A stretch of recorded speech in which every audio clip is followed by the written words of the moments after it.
25 years ago, people could be excused for not knowing much or doing much about climate change. Today, we have no excuse.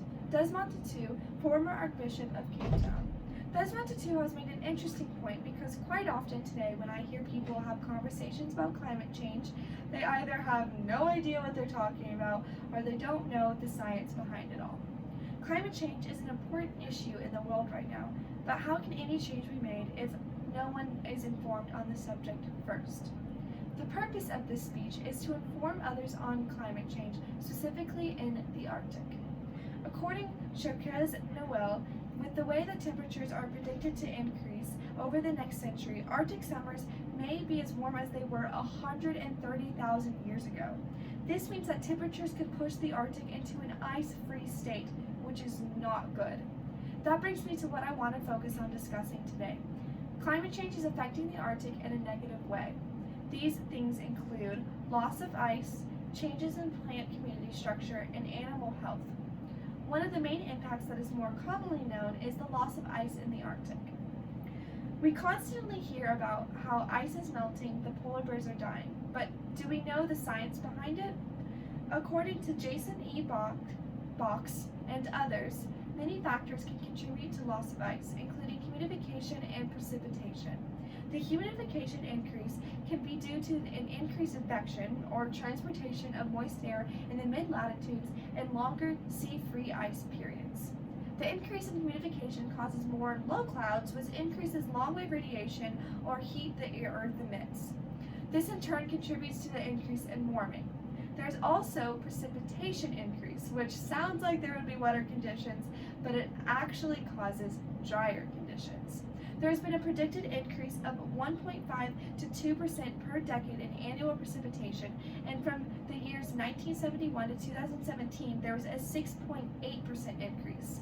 With the increased precipitation and temperatures, there was an increase in evapotranspiration, and that exceeded precipitation. This created a lot drier conditions and longer warm seasons, which impact the refreezing storage of many ice caps. In the 47-year period of 1971 to 2017, the Arctic has been the largest source of land ice to sea level rise. Sea ice has had an earlier melt period and later freeze up, resulting in a longer open water period. The warming and increase in sea levels are predicted to further sea ice loss. Not only has the ice been affected, but the layer below the surface, the permafrost, has also been thawing. This affects the hydrology of the Arctic, which increases biodiversity.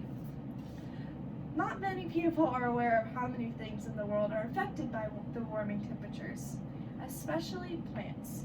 According to Richard G. Pearson and others, the increase in plants will create a positive feedback loop due to the increased shortwave radiation.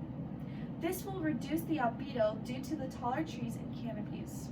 In simple terms, warming temperatures are created because of the expansion of these plants, which creates a cycle of warming temperatures, more water, and then more plants. Referring back to the article written by Jason E. Box and others, due to more runoff water, sedimentation increases. This creates more nutrients and organic matter in the water. That provides a more way for plants to thrive and expand, which, for example, wetland grimold vegetation and tall shrubs have increased, and many bugs that control the growth of plants have died due to warmer temperatures. With the longer summer periods and the flowering periods of plants are starting earlier, which condenses the pollination process, this creates more plants. Also, according to Terry V. Callahan, eggs of Floristia moth caterpillars haven't been dying in the winter when they should, creating an increase in population and an outbreak in 2004. This creates a problem in the food web because it makes it a lot harder for bugs to pollinate and affects the rest of the ecosystem. Also, with the drier conditions mentioned earlier, there's been an increase in fires. This causes a short-term change in vegetation, but nonetheless bad. Not only are plants impacted by climate change, but the Arctic animals are also affected. One of the more known impacts of climate change are the effects it has on animal species.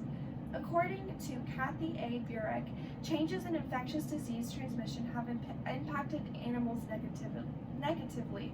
Due to host patterns and movement changes, pathogens are able to survive for longer. This increased transmission of infectious disease, the animals are having to move because of loss of habitat, and there have been an increase in certain diseases due to warmer temperatures. Climate change has also affected the nutrition of animals. Due to prey shifts and food web changes, animal nutritional health has gone down. This affects their puberty and fertility. An example would be seals stranded who are more prone to these dangers. The seals are forced to change their dieting habits and are receiving the needed nutrients to survive due to the fact that they're stranded. A more well-known example would be the polar bears dying due to the loss of their habitat, the ice. They often must migrate because of the offset in because of the offset in the food web. They are malnourished. This causes a declining number in their population. Climate change has affected a lot in this world, but to remember is that it is reversible to an extent. Climate change impacts many components of the earth that then cause a chain reaction to affect other aspects. The main points I highlighted were ice loss, vegetation changes, and animal change. The purpose of this speech was to inform others on the impact of climate change has on the Arctic. Climate change is something that is very prevalent in the world right now.